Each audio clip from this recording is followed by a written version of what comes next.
Di usia 10 tahun, putra mahkota Cecil Glow Alvasta bukanlah anak biasa. Guru matematikanya mencoba mengajarinya, tapi Cecil malah sudah menciptakan rumus-rumus sendiri. Dia menciptakan rumus-rumus yang bahkan belum ada di zaman itu. Dia itu jenius banget.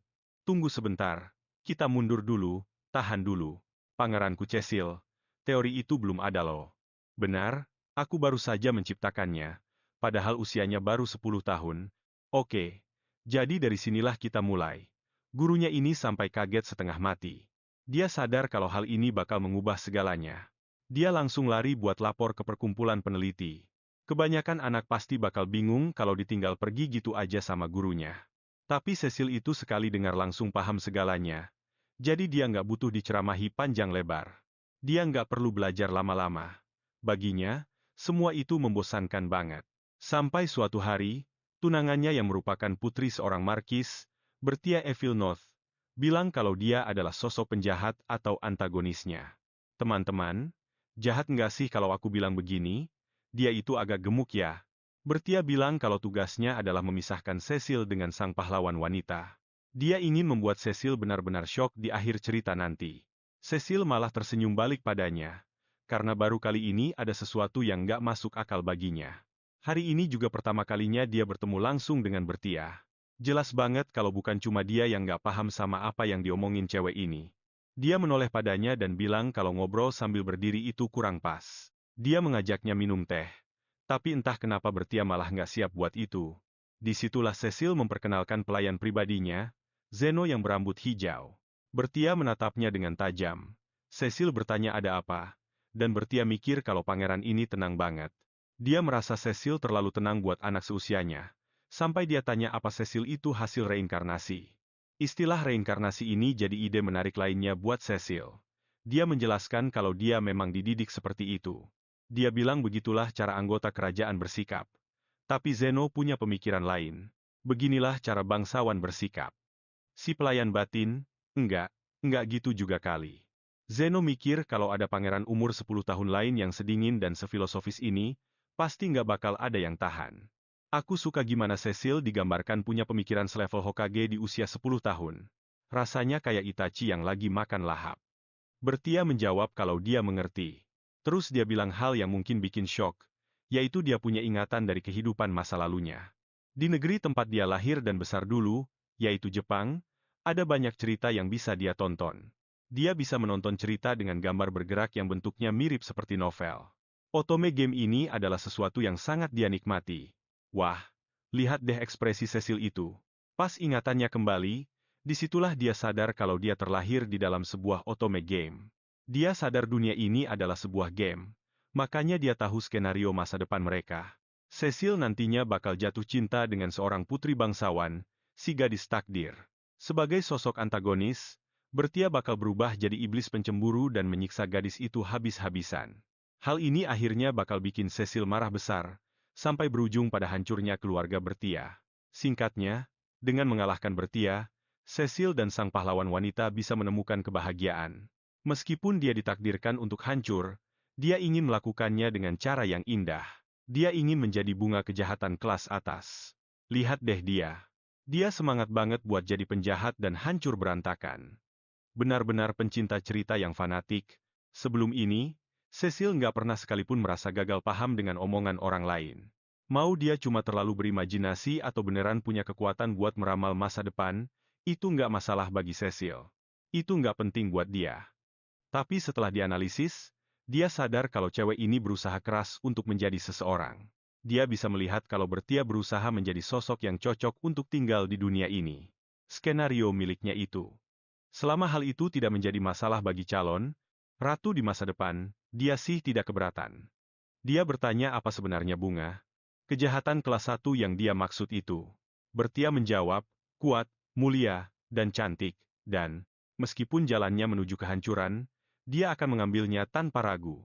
Saat memikirkan 3 kata sifat yang disebutkan tadi, Cecil malah memperhatikan jari-jarinya yang gembul dan cara makannya yang berantakan. Ya ampun. Jadi pangeran sependapat denganku nih. Bertia bilang kuat, mulia, dan cantik. Tapi Cecil malah mikir dia itu gendut juga. Cecil sadar dia sedikit keceplosan. Wajah Bertia memerah, sambil bilang kalau Cecil salah paham. Bertia seharusnya selalu menjadi seseorang yang tidak punya kesempatan. Dan sebagai sebuah karakter, penampilannya memang agak meragukan. Cecil pikir itu terdengar menyedihkan dan bertanya apakah Bertia baik-baik saja dengan hal itu. Sambil mencengkeram gaunnya, ternyata dia tidak terima. Dia hanya membicarakan Bertia yang ada di dalam game. Sosoknya yang sekarang adalah dirinya sendiri. Dia mengaku di kehidupan sebelumnya, dia cenderung bersembunyi di dalam tempurungnya sendiri. Tapi Cecil adalah pendukungnya sebagai karakter utama pria pilihannya. Dia benar-benar mendoakan kebahagiaan Cecil.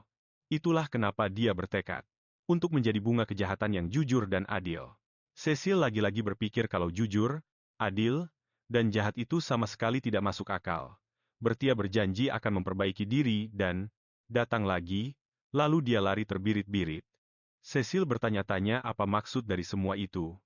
Zeno bertanya pada Cecil apa yang ingin dia lakukan, dan sang pangeran pun merasa tertarik.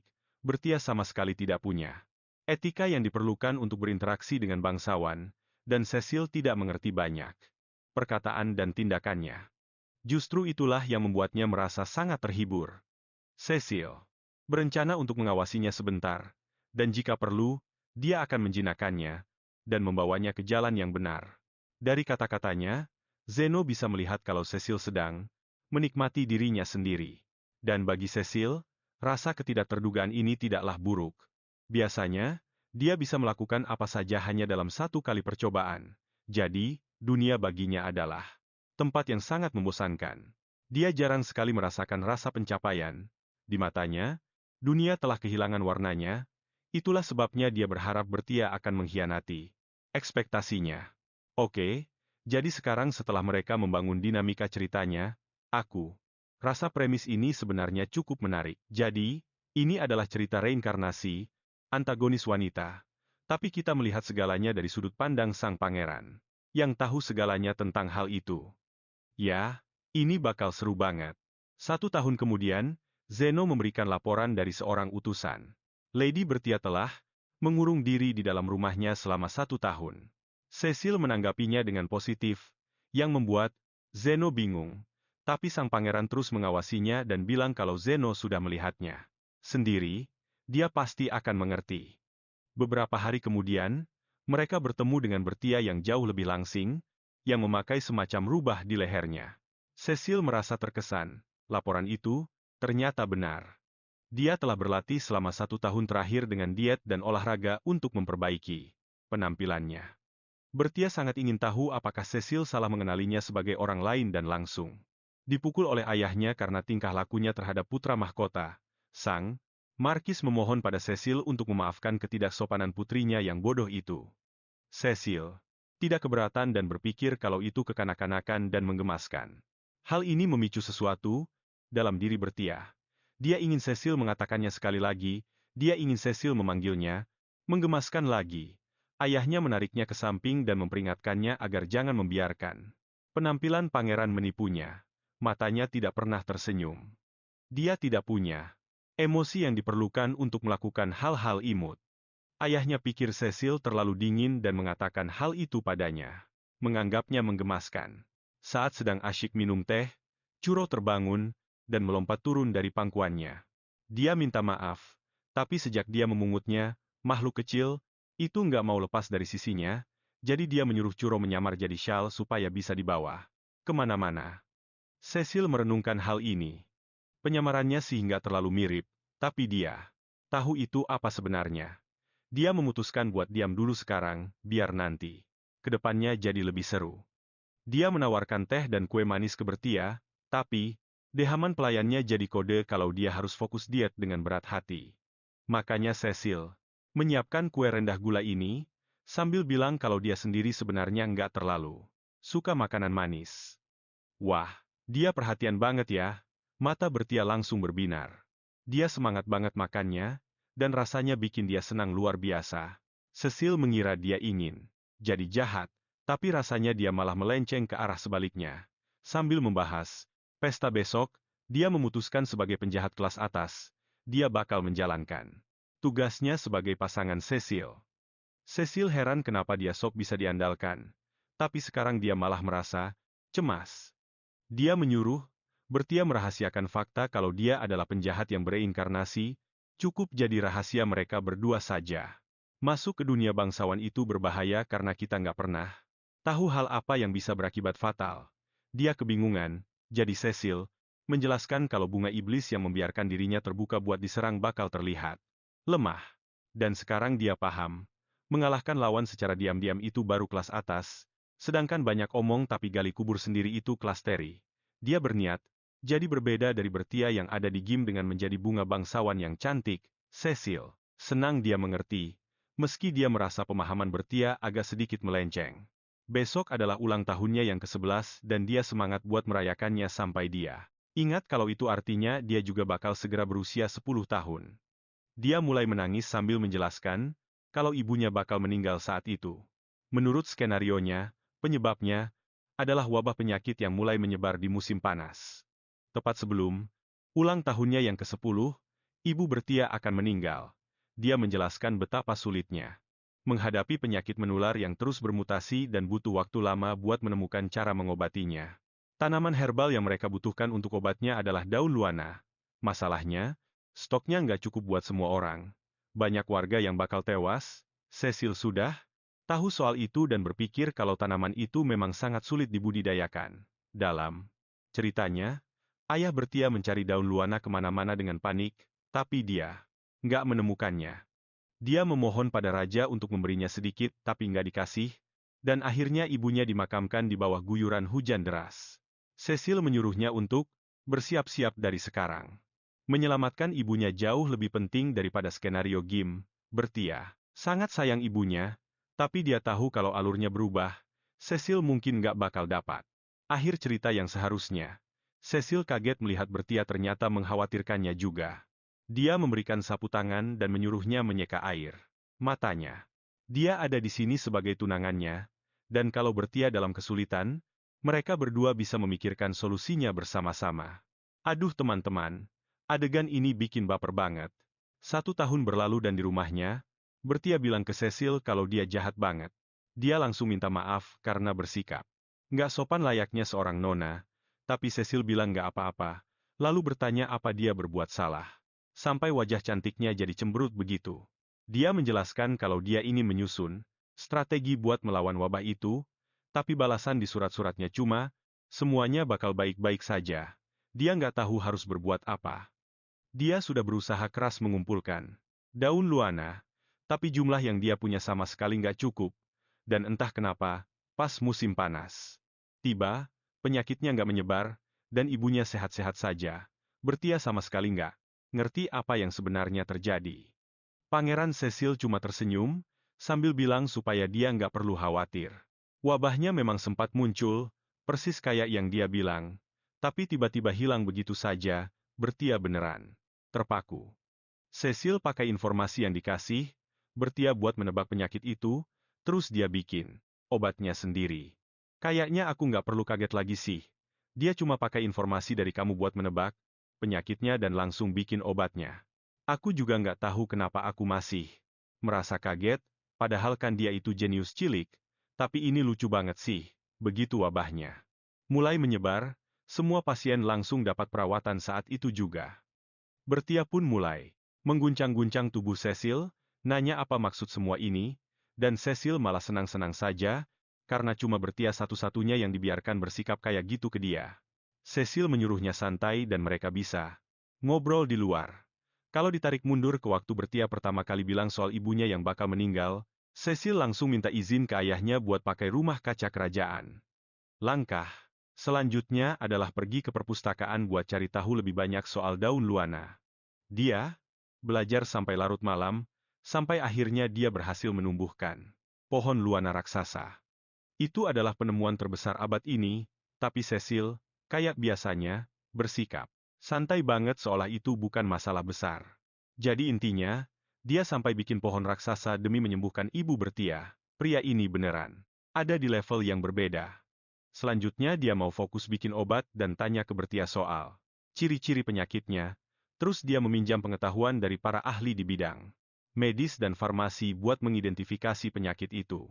Pas lagi baca buku, dia menemukan mutasi dari penyakit spesifik tadi. Dan setelah melakukan beberapa eksperimen, dengan gampangnya dia berhasil menciptakan obatnya. Supaya makin siap, langkah berikutnya dia harus memastikan para orang dewasa ikut bertindak. Jadi, dia pura-pura nggak sengaja tertarik sama satu penyakit tertentu dan mengundang dokter yang lagi meneliti hal itu ke istana buat jadi gurunya. Dia bakal semangat banget bahas soal penyakit menular dan kemungkinan adanya jenis baru serta cara melawannya. Terus, dia cerita soal khasiat daun luana yang kebetulan sedang dia sukai itu. Terus dia mengatur semuanya supaya penyakit baru itu dikaitkan sama daun luana. Semua itu dilakukan supaya si gurunya menyadari sendiri hubungannya. Sayangnya, dokter itu nggak langsung peka, dan Cecil sempat heran kenapa dia nggak ngerti-ngerti. Beberapa bulan kemudian, dokter itu akhirnya sadar kalau daun luana mungkin punya efek buat melawan penyakit hipotesis ini. Dan begitulah cara Cecil membereskan semuanya. Waktu pun berlalu. Pasien pertama yang kena penyakit itu akhirnya ditemukan, dan dokter yang sama langsung memberinya pengobatan yang menyeluruh. Cecil sebenarnya sempat kaget pas pasien nol itu beneran muncul, karena jujur saja dia nggak sepenuhnya percaya sama omongan Bertia. Tapi dari sini Cecil belajar banyak hal. Kesulitan dia saat membimbing dokter itu, dan kenyataan kalau dia bikin Bertia merasa cemas banget, kemungkinan besar adalah akibat dari kebiasaan buruknya sendiri. Dia sadar kalau setiap kali bikin teori, dia pahamnya terlalu cepat dan punya kecenderungan buat melewatkan penjelasan. Bertia tanya kenapa dia mau repot-repot melakukan itu, dan dia pun menjawab. Alasannya, aku nggak punya niat buat mengabaikan tunanganku pas dia kelihatan cemas kayak gitu. Bertia mikir kalau ini tuh sudah jauh melampaui apa yang bisa dilakukan anak usia 11 tahun. Tapi Cecil tahu sebagai putra mahkota dia bisa pakai perpustakaan, dan dengan izin ayahnya, dia bisa memanggil para ahli hebat buat minta bantuan. Zeno menganggap kalau ini tuh sama sekali nggak wajar buat ukuran seorang putra mahkota biasa. Bertia benar-benar dibuat melongo, tapi dia rasa, ya begitulah yang harusnya diharapkan dari si jenius yang dijuluki Pangeran Android. Cecil penasaran soal itu, tapi dia bilang ke Bertia buat nggak usah khawatir karena ibunya sudah aman. Dan dampak keluarga juga sangat minim. Jadi, semuanya baik-baik saja. Bertia pun setuju, karena semua orang sudah berhasil lolos dari cengkeraman jahat wabah itu. Tapi Cecil bisa lihat kalau Bertia sudah menyerah buat mikirin hal-hal yang rumit. Dia kelihatan agak takut. Begitu dengar kalau Cecil masih punya kejutan lain buat dia. Ternyata itu adalah hadiah ulang tahun buatan tangan. Matanya langsung terbelalak pas melihat apa yang diberikan Cecil. Ternyata, itu adalah penawar racun universal. Waktu lagi riset, Cecil menemukan sesuatu yang menarik di perpustakaan. Ada sebuah teka-teki kecil yang membuka brankas ke bagian rahasia di perpustakaan itu. Dari sanalah, dia dapat pengetahuan buat bikin penawar racun baru ini. Karena Bertia bakal jadi istrinya, ada kemungkinan nyawanya bakal terancam. Cecil pikir ini bisa jadi jimat pelindung buat dia. Kelopak bunganya berguguran waktu Cecil melingkarkannya ke leher Bertia. Cecil rasa kalung itu cocok banget buat dia. Bertia berterima kasih dan bersumpah demi kalung itu. Buat balas budi dengan cara memperbaiki skenario ceritanya, dan menjadi tokoh antagonis yang paling luar biasa. Langkah pertamanya adalah memastikan ayahnya menjadi seorang penjahat yang beneran. Cecil cuma mengabaikannya, sambil bergumam kalau kehilangan seorang kanselir bakal bikin repot banget. Bertia mau memastikan kalau Cecil dan sang pahlawan wanita dapat akhir yang bahagia. Cecil tahu kalau Bertia nggak dengerin omongannya sama sekali, tapi ya sudahlah, toh kelihatannya bakal menghibur. Lagian, di tengah hutan nanti, si pahlawan wanita bakal menemukan seekor burung yang terluka. Dia bilang ke burung itu kalau nggak ada yang perlu ditakutin. Tiba-tiba dia ingat, kalau kalian harus klik like di video ini dan subscribe ke channel aku, karena di My Shoujo Weekly, aku bakal bahas semua rilisan terbaru di genre shoujo. Cerita tentang villainess atau tokoh antagonis itu salah satu favorit aku loh. Makanya aku sudah siapin seluruh playlist buat kalian yang isinya penuh dengan aksi, drama, dan romansa. Jangan lupa ditonton kalau kalian lagi cari rekomendasi lainnya. Jadi, ayolah. Ingat buat klik subscribe atau kalian bakal dikirim ke isekai. Pas lagi jenguk pangeran, Marquis Note menghela napas panjang. Sudah 1 tahun berlalu sejak Bertia mulai menyarankan aksi-aksi jahat ke dia. Sudah 1 tahun sejak kehebohan soal wabah itu. Cecil merasa waktu benar-benar cepat berlalu. Kemarin-kemarin, Bertia bahkan memberikan ayahnya sebuah buku buatan tangan buat dibaca yang judulnya Hal-hal Terbaik Menjadi Penjahat, Memulai Jalan Penjahat oleh Zero. Aduh, ampun deh. Lucu banget. Buku itu benar-benar gampang dimengerti. Dan seru buat dibaca. Dengan penggambaran yang jelas soal bedanya cara cari uang, secara legal dibanding cara yang ilegal. Cecil mikir kalau angka-angka soal penggelapan uang, dan penipuan di buku itu terasa sangat realistis, mungkin itu info yang dia dapat dari kehidupannya yang sebelumnya. Siang dan malam, kerjaan Bertia cuma ngajak ayahnya ngobrol soal cara jadi kriminal. Cecil bisa lihat kalau semua tindakannya itu bertujuan biar skenario ceritanya nggak berantakan. Dia sempat kepikiran buat ikut campur biar suasananya lebih tenang. Dia bilang ke sang markis, biar nggak usah terlalu dipikirin. Cecil meyakinkan markis kalau itu cuma fase puber biasa, di mana Bertia lagi suka-sukanya sama laki-laki yang agak nakal. Tapi, Douglas membantah, kalau emang benar begitu, kenapa Bertia nggak nyoba bikin Cecil jadi jahat saja daripada dia? Poin yang bagus juga sih. Tapi tetap saja, Cecil dengan tenangnya bilang kalau Bertia sayang banget sama ayahnya, dan Douglas langsung percaya gitu saja. Terus, dia juga mikir kalau aura jahat. Cecil tuh sering banget bocor keluar, dan putrinya pasti merasa kalau dia nggak perlu lagi. Biasanya bakal bocor juga, dan putrinya pasti sudah mutusin kalau dia nggak perlu repot-repot melakukannya. Dia pun memberikan beberapa rekomendasi kepadanya. Beralih topik, dia kemudian menyinggung kalau sudah waktunya bagi putrinya untuk melakukan debut di kalangan bangsawan. Dia merasa terharu, tapi di sisi lain juga sangat khawatir. Cheil menenangkannya dan bilang kalau semuanya akan baik-baik saja. Dia berjanji akan mendukungnya, meskipun, jika ada hal menarik yang terjadi, mungkin dia akan membiarkan gadis itu sedikit kesulitan untuk sementara waktu. Kita beralih ke hari debut sosial Bertia. Betapa gembiranya dia sampai-sampai membuat mata Cheil terbelalak. Cheil memujinya dan bilang kalau dia sudah jadi sangat cantik, yang langsung membuat Bertia salah tingkah. Dan sekarang, Bertia malah curiga kalau Cheil punya permintaan tersembunyi kepadanya. Tapi Cheil tidak bisa melakukannya sekarang karena hari ini, Bertia berniat melancarkan rencananya untuk mengubah ayahnya menjadi sosok penjahat. Cheil merasa sifatnya yang aneh tapi polos itu sangat menggemaskan. Orang-orang pun dibuat kagum saat sang pasangan kerajaan itu muncul dengan pakaian yang sangat serasi. Segalanya berjalan dengan lancar. Saking lancarnya, Cheil bahkan tidak menyangka kalau Bertia tidak membuat masalah sama sekali dengan perilakunya. Tiba-tiba, Viscount Lori Konseptier datang menghampiri dan memuji Bertia bahwa dia terlihat sangat manis. Entah kenapa, Cheil merasa sangat jengkel. Ada pria lain yang berani menyentuh tunangannya. Dia bertanya-tanya seberapa dekat hubungan mereka berdua. Saat Bertia hendak membisikkan sesuatu ke telinga sang Viscount, Cheil tiba-tiba langsung menariknya menjauh.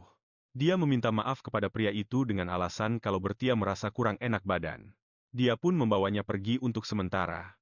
Secara pribadi, Bertia bertanya kenapa Cheil tiba-tiba bersikap seperti itu. Cheil memintanya untuk menjawab dengan jujur. Dia ingin tahu apakah semua informasi yang Bertia kumpulkan soal cara menjadi penjahat itu berasal dari sang Viscount. Bertia tidak percaya kalau Cheil sudah membaca bukunya. Dia merasa sangat malu setengah mati. Tapi sekarang, Cheil ingin tahu detailnya. Saat sang Viscount datang mengunjungi ayahnya, Bertia ingat kalau pria itu adalah salah satu orang yang menjerumuskan ayahnya ke jalan kejahatan. Itulah alasan kenapa dia melakukan segalanya agar bisa berteman dengan pria itu, hingga akhirnya dia berhasil membuatnya mau menceritakan tentang berbagai perbuatan jahat. Cheil kemudian mengungkapkan kalau Viscount itu sebenarnya adalah seorang pedofil mesum yang suka dengan gadis-gadis kecil. Dia dikenal sebagai pemangsa yang punya ketertarikan romantis pada anak-anak. Cheil bertanya apakah Lori pernah menyentuhnya. Wajah Bertia seketika tampak syok saat dia teringat kembali pada wajah mesum sang Viscount dan dia pun berteriak ketakutan. Di permukaan, dia memang tampak seperti pria tua yang sangat baik kepada anak-anak.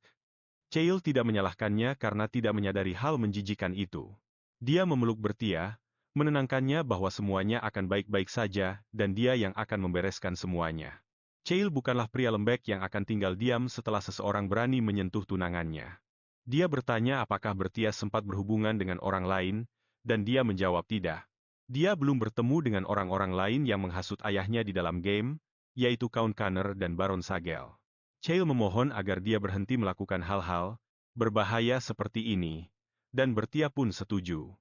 Dia tidak mau lagi mengalami kejadian mengerikan seperti itu. Karena itulah, mulai sekarang dia akan sangat berhati-hati saat berinteraksi dengan mereka. Ya ampun, dia benar-benar tidak belajar dari kesalahan. Chael sudah melarangnya, tapi dia bilang kalau dia berhenti di sini, masa depan Chael yang cerah tidak akan pernah terjadi. Dia bersumpah akan melakukan yang terbaik, dan Chael tahu betul kalau gadis ini sama sekali tidak berniat mendengarkannya. Namun, jika ditangani dengan benar, dia pikir ini bisa jadi kesempatan bagus untuk menyingkirkan para koruptor di kerajaan.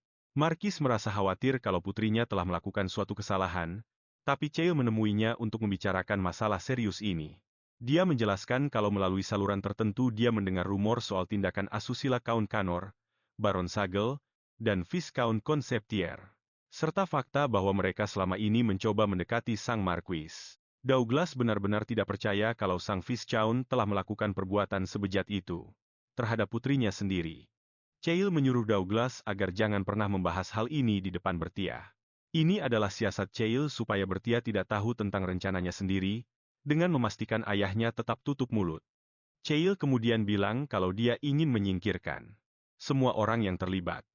Dengan bantuan Douglas, dia ingin Sang Markis menjadi mata-mata dan mencari bukti kejahatan mereka, dan Douglas pun menjadi sangat bersemangat.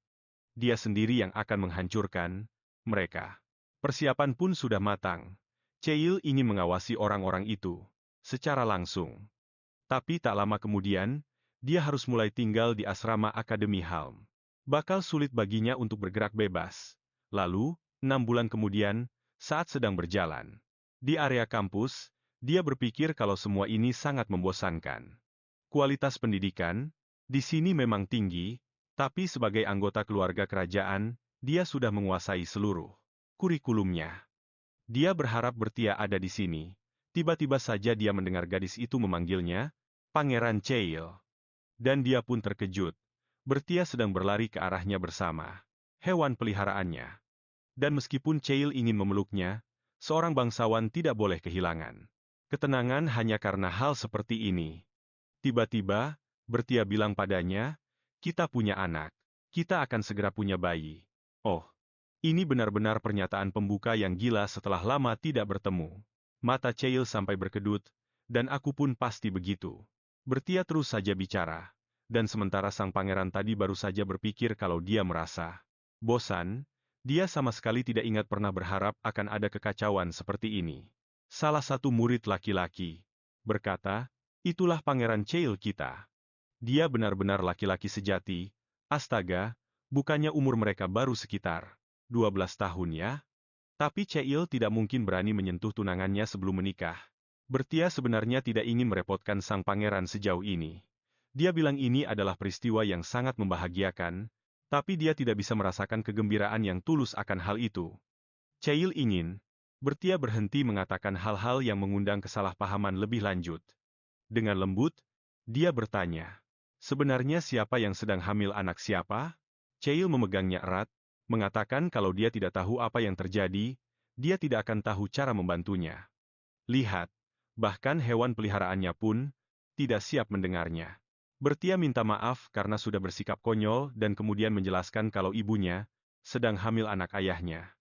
Ya iyalah, memangnya siapa lagi, dengan murid-murid lain yang menatap mereka, dia harus segera meluruskan kesalahpahaman ini. Dan setelah semuanya jelas, Chael mulai menariknya pergi. Tapi sebelumnya dia memastikan, murid-murid lain berjanji untuk tidak membiarkan rumor aneh beredar. Chael ingin Bertia menemaninya pulang di dalam kereta kuda. Dengan begitu, Bertia bisa menceritakan semuanya selama perjalanan. Padahal Bertia sudah membawa kereta sendiri, karena kediamannya yang biasa itu agak terlalu jauh kalau ditempuh dengan berjalan kaki. Chael mencatat kalau butuh waktu 2 jam untuk sampai ke sini dari kediaman Nochas dengan berjalan kaki. Dia meminta Bertia untuk tidak menolaknya. Dia tidak ingin menjadi pria jahat yang membiarkan tunangannya pergi begitu saja. Saat Bertia datang menemuinya, wajah gadis itu berubah menjadi merah muda cerah. Dia senang Chael merasa seperti itu. Tapi jika terus bersamanya lebih lama lagi, dia bisa mati karena malu. Hal itu membuat Cheil tersenyum. Dia berjanji bahwa semuanya akan baik-baik saja. Begitu mereka hanya berdua saja, Cheil bahkan akan memberikan ciuman pertamanya. Bisikan namanya membuat Bertia menjerit dan lari terbirit-birit. Cheil merasa reaksi gadis itu sangat lucu dan menggemaskan. Dia sampai tidak bisa menahan diri. Dia memberitahu Zeno kalau ini sama sekali bukan balas dendam karena Bertia telah membuatnya kehilangan ketenangannya tadi. Zeno berpikir kalau tuannya ini sangat licik. Bertia, Cheil benar-benar menyukai namanya. Dia memutuskan akan memanggilnya dengan nama depannya mulai sekarang. 6 bulan berlalu dan dia mengunjungi kediaman Nocas di mana Bertia sedang menggendong si adik laki-laki. Tapi, wajah Bertia terlihat bengkak banget karena habis menangis. Ini pertama kalinya Cheil masuk ke kamar Bertia. Dia memperhatikan warna-warna pakaian yang sering gadis itu kenakan. Dia bertanya-tanya apa warna biru dan kuning itu favoritnya, dan apa itu ada hubungannya dengan warna rambut dan matanya sendiri.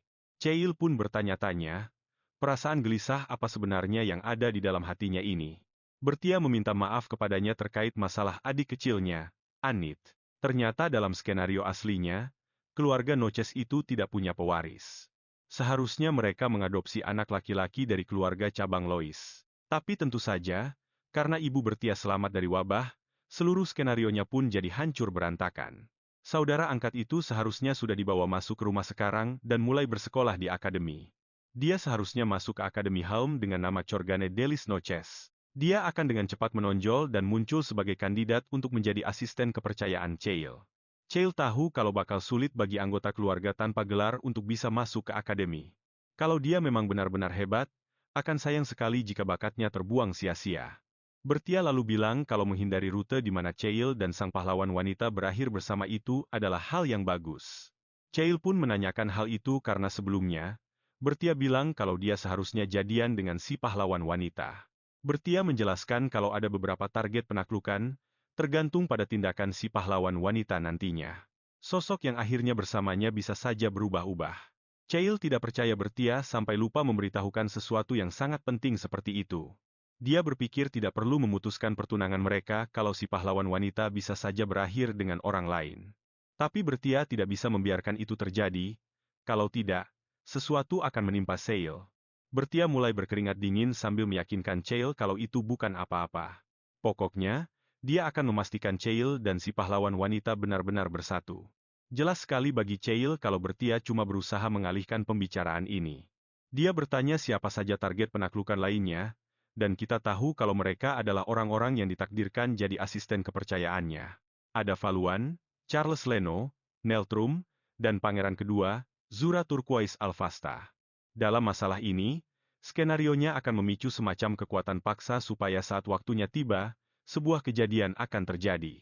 Kekuatan ini akan menarik mereka semua untuk mendekati si pahlawan wanita. Tapi kalau kekuatan yang sama itu berusaha membuat Chorgane diadopsi ke keluarganya, Bertia hanya bisa membayangkan hal buruk. Dia membayangkan sesuatu yang buruk akan menimpa Anit. Ternyata selama ini dia sangat ketakutan. Cheil akhirnya paham. Khas Bertia sekali, dia pikir Chorgane hanya perlu masuk ke Akademi Helm. Dia akan menjadi kandidat asistennya. Cheil punya sebuah ide dan menyuruh Bertia menyerahkan semuanya padanya. Begitu Chorgane Delis Noches sampai di rumah, dia langsung berlutut saat disapa oleh sang putra mahkota. Cheil dengar warga di wilayah ini sering mengeluh tentang tuan tanah setempat mereka. Karena Chorgane adalah kerabat jauh Bertia, Cheil ingin menanyakan hal itu kepadanya. Chorgane tidak percaya kalau Cheil sampai rela datang jauh-jauh sendiri ke sini. Cheil menjawab, sebagai anggota keluarga kerajaan, dia harus mendengarkan suara rakyatnya.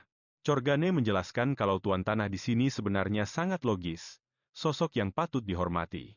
Tapi dia punya cara bicara yang benar-benar buruk dan sulit diperbaiki. Itulah kemungkinan besar alasan kenapa dia mendapat kebencian yang tidak perlu dari orang-orang. Tadi, demi membayar pajak, beberapa penduduk desa memanen hasil bumi yang sebenarnya belum tumbuh sempurna. Sang tuan tanah pun memarahi mereka karena hal itu. Hasil panen itu seharusnya bisa jadi lebih dari 2 kali lipat kalau dibiarkan 2 minggu lagi. Seandainya mereka datang padanya untuk minta tolong, dia pasti akan membantu meringankan beban mereka. Hidup para petani itu seharusnya bisa jauh lebih sejahtera. Apa yang dikatakan sang tuan tanah sebenarnya sangat membangun, tapi, sialnya, Dia bicara kasar banget sambil teriak, pakai otak kalian dikit dong, dasar tolol. Akhirnya mereka keluar dari ruangannya sambil marah-marah. Kejadian ini pas banget sama apa yang dilaporkan sama utusan Cecil. Si Corgan ini emang pinter banget bedain mana fakta objektif mana yang bukan. Kamu lulus, Corgan, kata Cecil. Dia bilang kalau dia punya harapan besar buat Corgan dan sekarang ada satu permintaan. Dia mau Corgan diadopsi ke keluarga bangsawan dan jadi mata-matanya buat nyari tahu soal masalah ilegal di kerajaan. Cecil pengen dia kerja jadi informan rahasia yang ngawasin urusan-urusan gelap di kerajaan itu. Corgan langsung berlutut dan nangis sesenggukan. Dia ngaku kalau sebenarnya dia udah hampir menyerah. Dia pikir bakal hidup susah kayak gitu selamanya. Nggak nyangka banget Cecil bakal milih orang biasa dari kalangan kasta paling bawah. Dia bersumpah bakal balas budi dan setia seumur hidup. Terus, Cecil ngasih tahu Bertia soal rencana dia masuk akademi, persis kayak yang ada di skenario. Bertia seneng banget, apalagi kelihatannya ayahnya makin akrab sama para bangsawan antagonis itu, lebih dari biasanya. Nah, kalau sekarang mereka bisa menghindari rute reverse harem, semuanya bakal sempurna. Tapi Cecil malah bingung. Cecil bener-bener nggak ngerti maksudnya. Bertia pun ngejelasin kalau, rute reverse harem itu kondisi di mana satu cewek dicintai sama semua cowok sekaligus. Maruk banget kan rutenya? Cecil mikir itu nggak masuk akal. Soalnya kalau seorang ratu selingkuh, itu kan namanya pengkhianatan berat. Tapi Bertia bilang, karena si cowok cinta banget sama dia nggak bakal sanggup ninggalin si cewek. Dan malah milih buat berbagi jatah cinta. Rute kayak gitu emang beneran ada?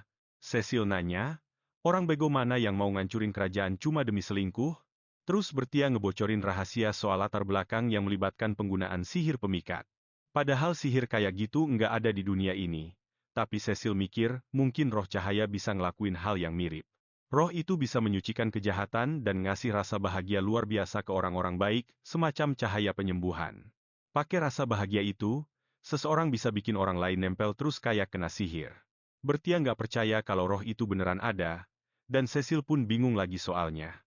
Mereka berdua kan udah punya kontrak sama satu roh. Cecil bilang Bertia belum cerita nemu Kuro di mana. Bertia jelasin kalau dia nemu Kuro di hutan dekat mansion miliknya. Waktu itu Kuro ngejilat lukanya. Terus disitulah Bertia kasih dia nama. Ternyata gara-gara itu, dia malah bikin kontrak sama roh kegelapan tingkat tinggi. Kontrak itu dibuat dengan ngasih darah dan nama.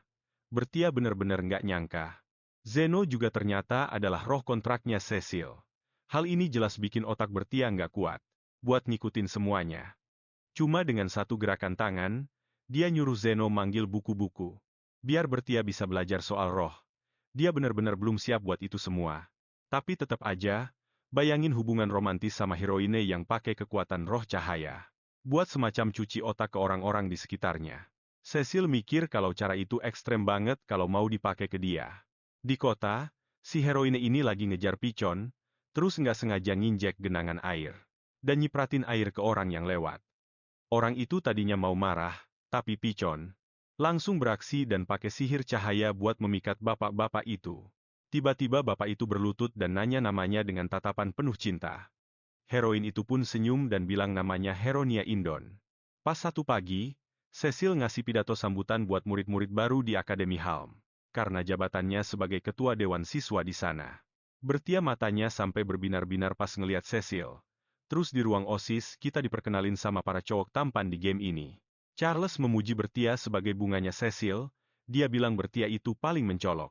Dan narik perhatian semua orang dibanding yang lain. Shaun, adiknya Cecil, juga ngerasa kalau Bertia itu cantik banget dan karena dia bakal. Walaupun dia bakal jadi kakak iparnya, dia tetap pengen bisa berteman baik sama cewek itu. Nelton merasa kalau orang kayak dia, yang energinya lincah dan tegas gitu, malah bikin dia agak nggak nyaman.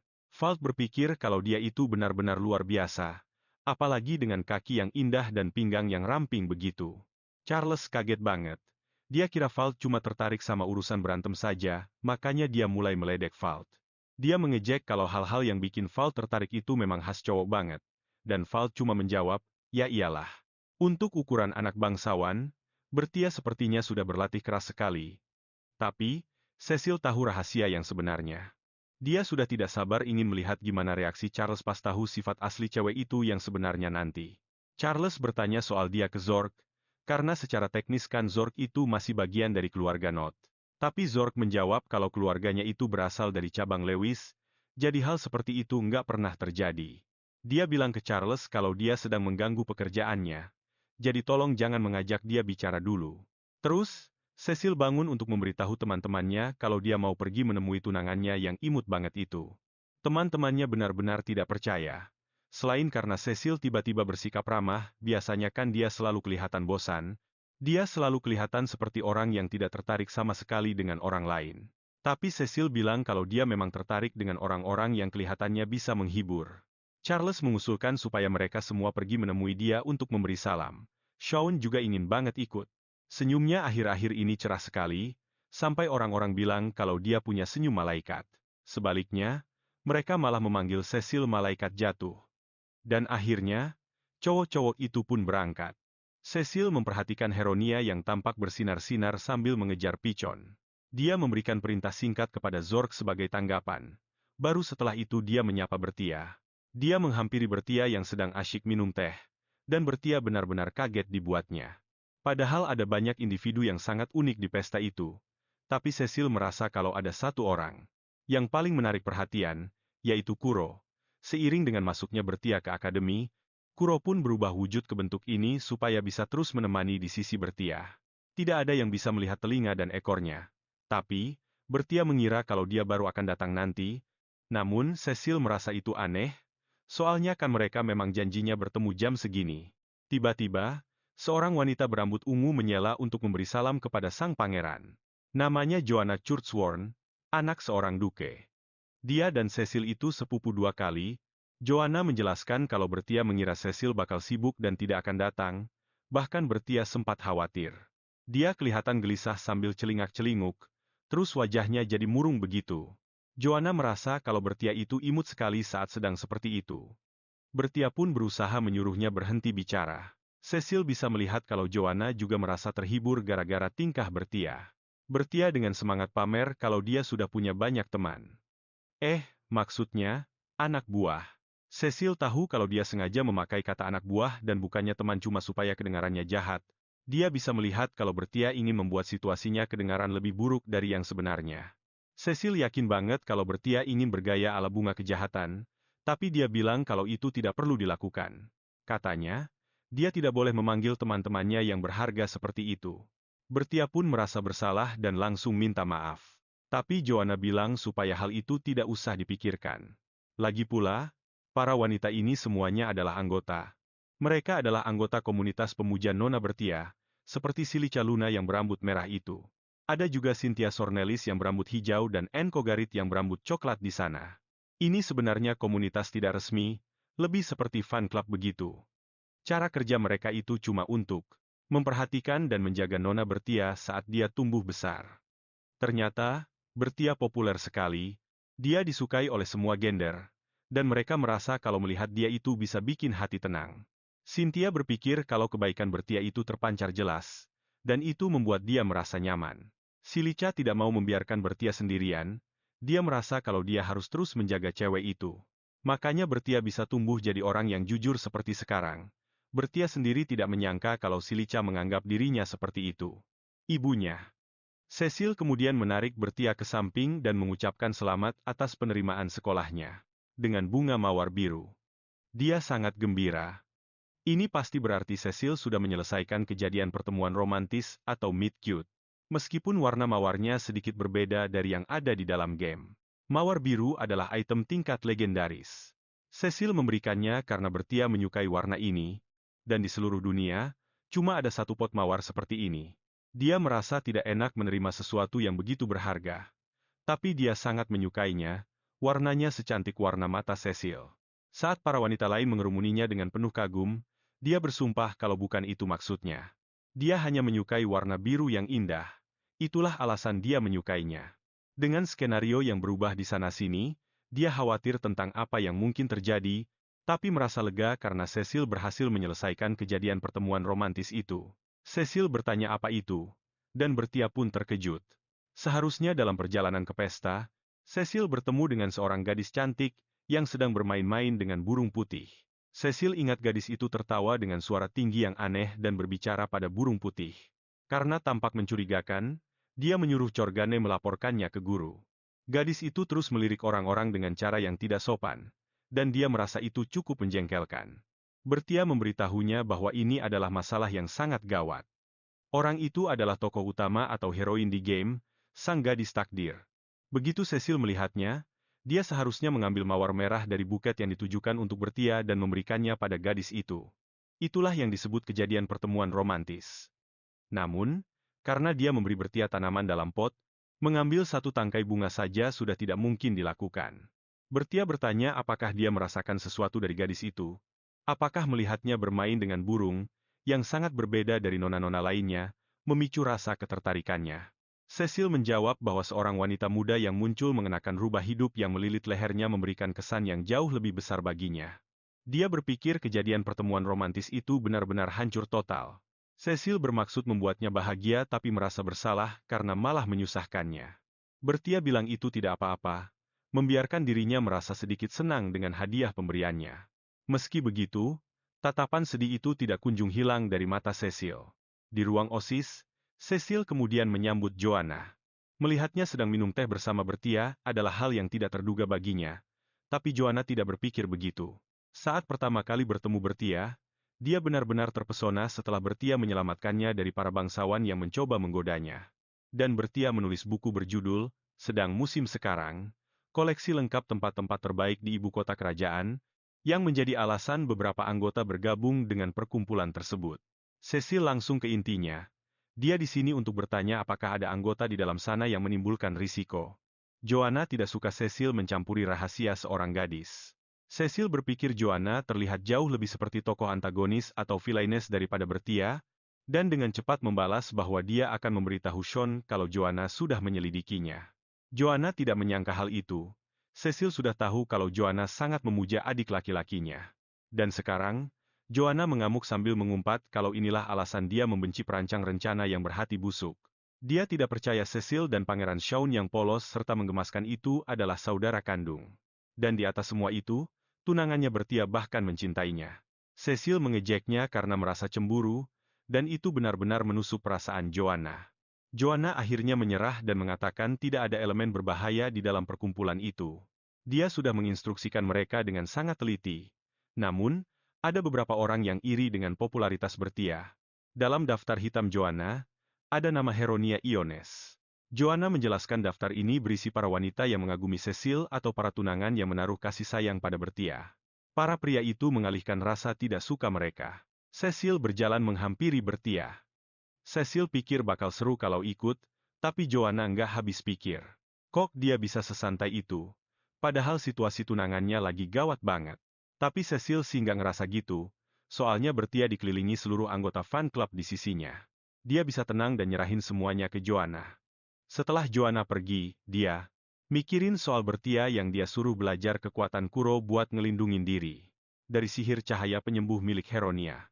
Elemen Kuro itu kegelapan, yang hebat banget buat pertahanan. Dia bakal kasih perlindungan kuat, tapi selama keberadaan roh harus disembunyiin dari orang-orang, dia nggak bakal bisa pakai. Kekuatan itu terang-terangan buat lawan manusia. Cecil pun mulai mikirin langkah apa yang harus diambil selanjutnya. Pas lagi mau nemuin Bertia, dia malah lihat Heronia lagi tidur. Nyandar di pohon, tepat di tempat dia janjian sama Bertia, tapi malah nemuin Heronia yang lagi asyik tidur siang. Dia jadi penasaran rencana apa yang lagi disiapin tunangannya, yang lagi sembunyi di balik bunga-bunga di depannya. Heronia mulai batuk-batuk dengan cara yang kelihatan dibuat-buat banget, jelas banget kalau ini jebakan. Cecil kepikiran mau baca buku aja, tapi tiba-tiba Bertia teriak gara-gara ada ulat bulu yang ngerayap di kepalanya. Cecil ngusap ulat itu sambil ngegodain kalau dia udah ngusir serangga jahat yang berani nakut-nakutin Bertia. Bertia makasih banget, tapi sekarang Cecil nanya apa dia udah selesai main petak umpetnya. Sementara itu, Heronia masih terus batuk-batuk kencang. Sampai akhirnya dia teriak, "Aduh, aku kok nggak bangun-bangun ya? Apa mungkin bakal ada pangeran yang datang buat bangunin aku?" Bertia nanya apa Cecil. Nggak mau bangunin dia, tapi Cecil nyuekin itu sepenuhnya. Jarang-jarang banget kan? Bertia ngajakin dia kencan. Dia udah nunggu-nunggu banget momen ini. Dia benar-benar ngerusak rencana Bertia dengan ngajakin dia minum teh. Cecil bawa camilan impor yang enak-enak, dan Bertia langsung semangat banget. Heronia kesel lihat si antagonis itu pergi dengan muka senang, tapi Cecil sih masa bodoh aja. Di hari lain, Cecil natap Bertia dengan penuh sayang pas dia lagi ngelihatin jam. Bertia bilang, "Aduh, cerobohnya aku. Ada barang yang ketinggalan, tapi aku ada urusan. Habis ini, jadi nggak bisa ambil sendiri." "Oh, aku tahu, Pangeran Cecil, boleh tolong ambilin buat aku." Cecil sama Zeno hampir mati nahan tawa soalnya akting Bertia kaku banget kayak kayu. Pas dia keluar, siapa yang nungguin? Ya, bener banget, Heronia. Dia bilang kalau nggak pernah nyangka bakal ketemu Cecil di situ, terus ada murid cewek yang buru-buru balik ke kelas karena disuruh guru buat ngunci pintunya, dan dia benar-benar lupa. Alhasil, Cecil terjebak berduaan sama Heronia. Heronia bilang, "Aduh, gimana? Ini, Yang Mulia, kita terkunci di dalam." Cecil bisa lihat kalau cewek itu malah kelihatan senang dalam situasi kayak gitu. Dia makasih soal bunga mawar cantik yang dikasih Cecil kemarin, padahal Cecil nggak pernah kasih apa-apa. Cewek ini benar-benar halu tingkat dewa, bilang kalau bunga itu bikin dia seneng banget sampai ditaruh di ambang jendela. Dan, dengan langit sebagai latar belakangnya, warna merahnya jadi makin cantik. Cecil tahu kalau cewek ini cuma berusaha ngarang cerita yang nggak pernah ada. Bahkan itu, bukan warna mawar yang dia kasih ke Bertia. Dia pun merhatiin burung yang kayaknya adalah roh cahaya. Pas Cecil senyum ke arahnya, Heronia bilang kalau si Picon emang nggak suka sama orang, tapi Cecil kelihatan spesial. Baru aja dia mau mulai ngerayu, dia nggak nyangka kalau Cecil malah nekat turun lewat pohon yang ada di luar jendela. Heronia teriak-teriak nanya apa dia mau ditinggal sendirian di sana. Tapi Cecil cuma kepikiran kalau sarung tangannya jadi rusak gara-gara itu. Terus dia lapor ke guru. Di depannya, Bertia melangkah untuk membukakan pintu ruang kelas. Sudah 1 tahun berlalu sejak Bertia mulai menjalankan trik-trik kecilnya. Dia bertanya apa yang terjadi pada si pahlawan wanita, dan Cecil hanya menyebutnya sebagai gadis dengan burung, seolah-olah dia hanyalah karakter figuran yang tidak penting, lalu bilang kalau mereka berdua bahkan belum pernah saling memperkenalkan diri. Di Akademi Hal, sebagian besar aturan masyarakat kelas atas masih berlaku dengan ketat. Salah satu aturan yang paling ekstrem adalah, selain untuk keperluan mendesak, mereka yang berstatus rendah dilarang keras berbicara kepada mereka yang statusnya lebih tinggi. Kecuali jika kalian sudah diperkenalkan, bersikap seolah tidak saling kenal adalah hal yang sopan. Menurut aturan ini, Heronia dan Cecil masihlah orang asing, meskipun si gadis itu tampaknya tidak punya niat untuk mematuhi tata krama yang benar. Bertia bertanya kenapa Heronia menuntun sang pangeran ke begitu banyak lokasi kejadian, dan Cecil membalas kalau trik Bertia sudah ketahuan, jadi semua kejadian itu memang sudah direncanakan. Bertia pun langsung terdiam 1000 bahasa. Cecil menghela napas, mengakui kalau dia punya pertimbangan sendiri, itulah sebabnya dia tetap menjaga jarak dari si pahlawan wanita. Dia meminta Bertia untuk terus memperhatikannya. Bertia bisa melihat kalau pangerannya pasti punya rencana yang sangat matang. Lagi pula, dia pasti tidak akan membiarkan putri tercintanya pergi, dan Cecil meyakinkannya, tanpa memberitahu kalau putri manis yang dimaksud itu adalah Bertia sendiri. Dia tidak akan pernah melepaskannya. Cecil merasa heran kenapa akhir-akhir ini melihat Bertia berjuang keras menjodohkannya dengan Heronia. Membuat sebagian dari dirinya merasa senang, tapi sebagian lagi merasa kesal. Ini bukan sekadar karena dia merasa berinteraksi dengan Heronia itu membosankan. Rasa sesak di dadanya lebih dari itu. Dia tidak mengerti emosi apa sebenarnya yang dia rasakan ini. Bertia sudah berusaha keras mendekatkan Cecil dengan Putri Baron, si Heronia itu, selama kurang lebih 1 tahun sekarang. Di saat yang sama, dia juga berjuang keras untuk mendekati para kandidat asisten pribadinya. Tiba-tiba dia berkata, "Pangeran, aku akan menjadi cupid cinta." Dan lagi-lagi, itu adalah kata-kata yang tidak terlalu dia mengerti. Bertia mencurahkan seluruh pikirannya demi memastikan Cecil dan Heronia benar-benar bersatu. Padahal, Cecil sama sekali tidak butuh pengabdian semacam itu. Sebuah ide cemerlang muncul di benak Bertia. Target tangkapan lainnya hanya perlu memiliki pasangan lain yang luar biasa. Saking luar biasanya, mereka tidak akan punya waktu untuk melirik si pahlawan wanita. Cecil sadar kalau yang dimaksud Cupid adalah seseorang yang bertugas untuk menyatukan orang-orang. Bertia berpikir untuk mulai mencurahkan usahanya demi menjodohkan Valt dan Cynthia.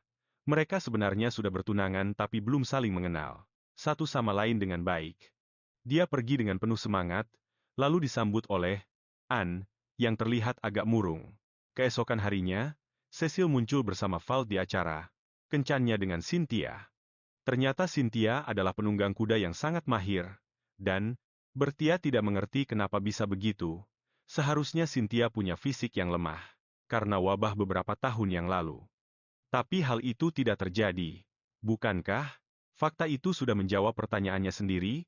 Cynthia memberitahu mereka bahwa sejak lahir dia tidak pernah mengidap penyakit serius. Bertia saking polosnya sampai sang pangeran harus mengingatkan kalau dialah yang sebenarnya menyembuhkan wabah itu. Sekarang Bertia depresi karena pengetahuan gamenya tidak berguna di sini. Rencananya adalah meminta Valt mengajari Cynthia menunggang kuda, tapi karena tidak perlu diajari, Cecil berpikir untuk menghabiskan waktu berduaan dengannya. Valt dan Cynthia malah saling menantang satu sama lain, dan langsung memacu kuda mereka.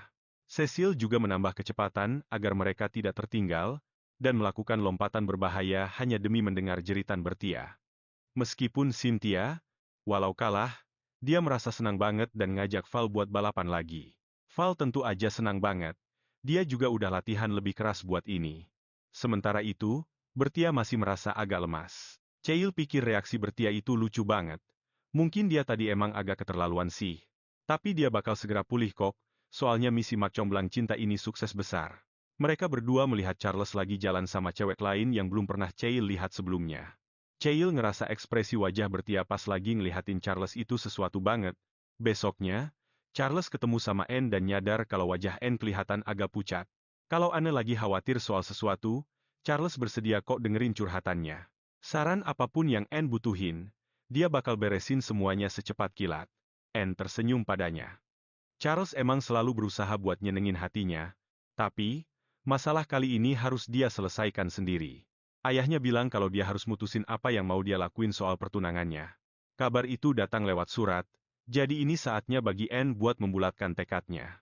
Charles kelihatan bingung, dan Bertia langsung nyelak buat nanya kenapa dia cuma diam aja. Mereka nggak nyangka dia bakal muncul. Bertia bilang ke Charles kalau dialah yang harus beresin perasaannya sendiri. Waktu masih kecil, Charles cuma bisa ngelihat kakak laki-lakinya pergi bareng seorang perempuan.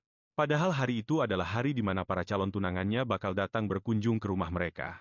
Si kakak malah nyuruh Charles buat nyari alasan buat dia, sementara dia pergi merayu cewek lain sendirian.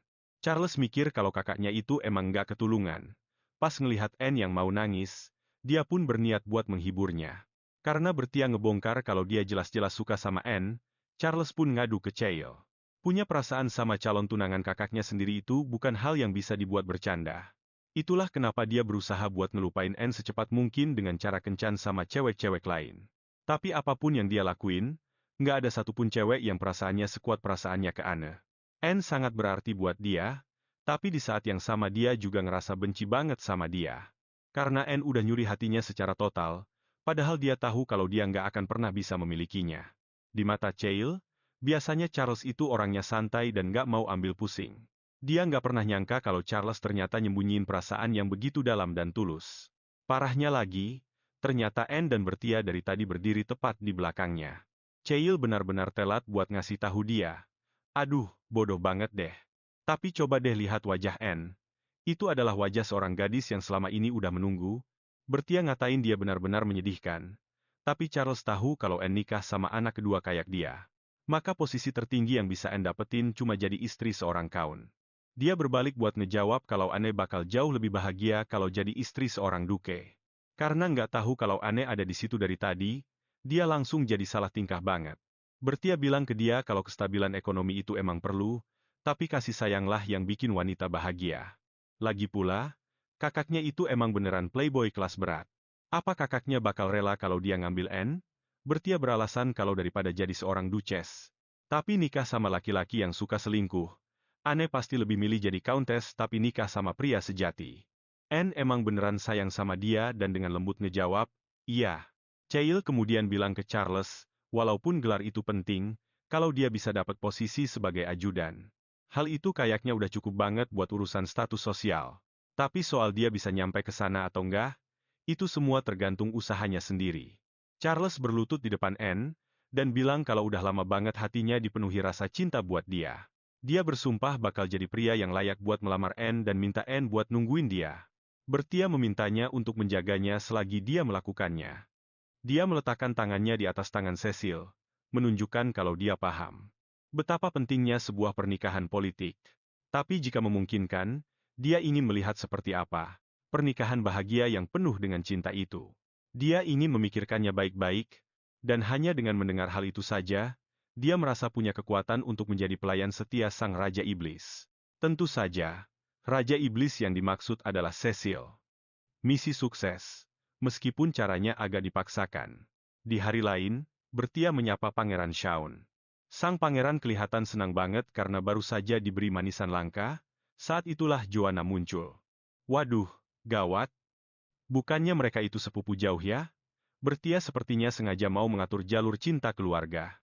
Shaun pun merasa agak risih dan mencari-cari alasan untuk pergi. Kabur, Bung. Jangan sampai ambil rute hubungan sedarah itu. Bertia sampai nggak percaya Shaun bisa bersikap sekaku itu pada wanita yang mungkin jadi tunangannya. Joanna bilang ke Bertia kalau dia sama sekali nggak keberatan. Tapi bagaimanapun juga, Bertia akan tetap memikirkan rencana supaya mereka bisa akrab. Kebetulan Nelt dan Silika sedang berjalan lewat. Akhir-akhir ini cuaca panas sekali, jadi nafsu makan Nelt menurun drastis. Tapi Silica memaksa Nelt setidaknya memakan manisan yang dia buatkan sendiri. Hal itu memberi Bertia sebuah ide cemerlang. Operasi hadiah manisan buatan tangan. Karena Shaun sangat suka manisan, ini akan membantu Joanna untuk bisa akrab dengannya. Silica yang akan memimpin di sini karena dia sangat ahli dalam urusan dapur. Tadi pagi, dia memberikan biskuit yang berisi sayuran kepada Nelt. Nelt sebenarnya tidak suka sayuran, jadi Silica bereksperimen dengan harapan Nelt bisa makan sayur lebih banyak. Sambil menyiapkan adonan biskuit, Silica bertanya kenapa Shaun bersikap aneh saat ada Joanna. Joanna merasa dia mungkin terlalu mendesak Shaun, tapi dia tidak mau membahasnya sekarang. Silica merasa semakin keras usahanya untuk menjadi wanita bangsawan yang sempurna, Nelt justru kelihatan semakin takut padanya. Mereka berdua adalah teman masa kecil.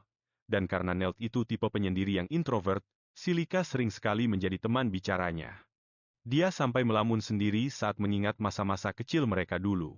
1 jam kemudian, mereka menatap biskuit buatan Silica yang sempurna, biskuit Bertia yang lumayan oke, dan biskuit Joanna yang gosong kayak arang. Gadis-gadis itu mencoba menghibur dengan bilang mungkin biskuit Joanna cuma jelek tampilannya saja, tapi begitu dicicipi, mereka semua langsung depresi. Joanna biasanya selalu berhasil dalam segala hal, tapi masakan dia benar-benar jauh dari kata enak. Meski begitu, mereka tetap menyemangatinya untuk terus mencoba.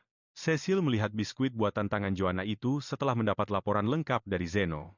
Dan setelah beberapa waktu berlalu, Joanna membawakan sekeranjang biskuit baru untuk Shaun.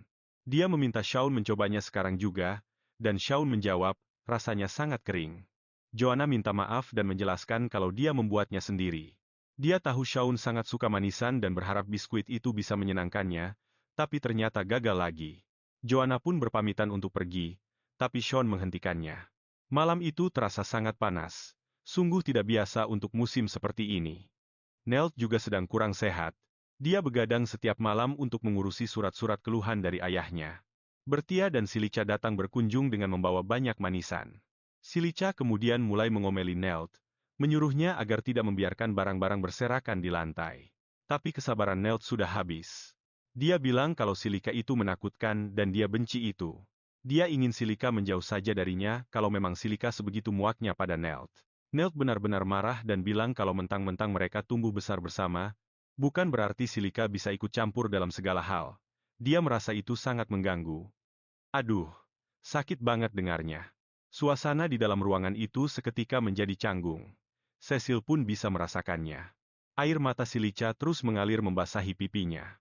Bertia pun memarahi Nelt, bertanya kenapa dia tidak bisa melihat kebaikan dan ketulusan cinta Silica. Tanpa sadar, Nelt menjawab, Cinta, Bertia. Terus menjelaskan kalau si Licalah yang selalu membereskan remah-remah camilan yang dia tumpahkan.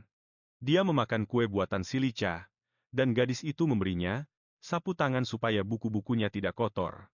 Kalau pengabdian seperti itu bukan cinta, lalu apa namanya? Si Lica mencoba menjelaskan kalau penilaian itu salah total, dan itu cuma karena kepribadiannya saja, tapi Charles menimpali kalau sekarang dia paham betul bagaimana perasaan Silika saat ini. Silika menjerit. Lagi kalau mereka semua salah paham, lalu menyeret Bertia keluar dari ruangan itu. Dia ingin menceramahi Bertia soal memahami perasaan hati seorang gadis. Bertia mengangguk-angguk ketakutan tanda mengerti. Silika juga menyadari kesalahannya dalam hal ini. Mereka bukan anak-anak lagi. Dia merasa sudah terlalu ikut campur dan memutuskan untuk menjaga jarak dari Nelt sementara waktu. Nelt terjaga semalaman. Memikirkan Silika.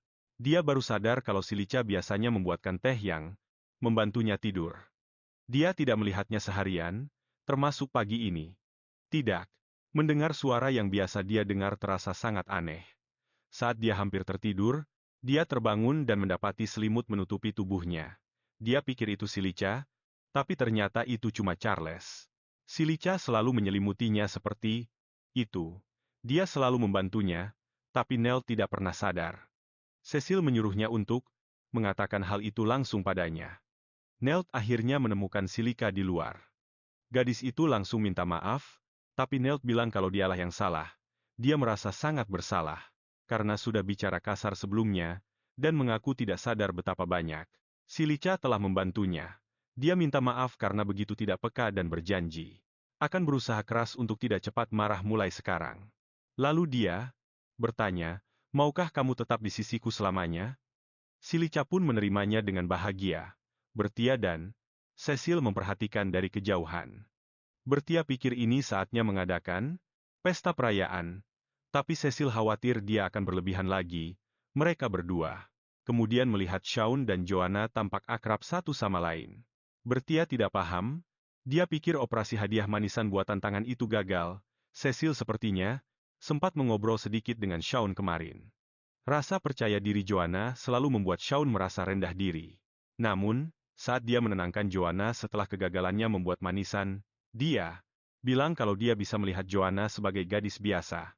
Dia juga bilang kalau muncul keinginan untuk melindunginya di dalam hatinya. Cecil memberikan semua pujian pada Bertia. Peran Bertia sebagai dewa cinta memang agak serampangan, tapi pada akhirnya, ini bisa dibilang sukses. Namun, Cecil belum menyadari niat jahat luar biasa yang mulai tumbuh di dalam diri Heronia. Heronia benar-benar orang yang bodoh. Tapi meski episode ini lebih banyak membahas karakter sampingan, aku sangat menikmatinya. Alur ceritanya disusun dengan sangat baik. Aku merasa sudah mendapatkan semua yang kubutuhkan dari mereka dalam satu episode saja. Rasanya seperti saat aku bermain Fire Emblem dan memaksimalkan percakapan dukungan dengan karakter yang aku jodoh-jodohkan. Benar-benar memuaskan. Tapi bagaimana menurut kalian? Jangan lupa subscribe untuk bagian minggu depan. Untuk sekarang, tonton video selanjutnya ya. Aku Komfiti. Sampai jumpa di video berikutnya.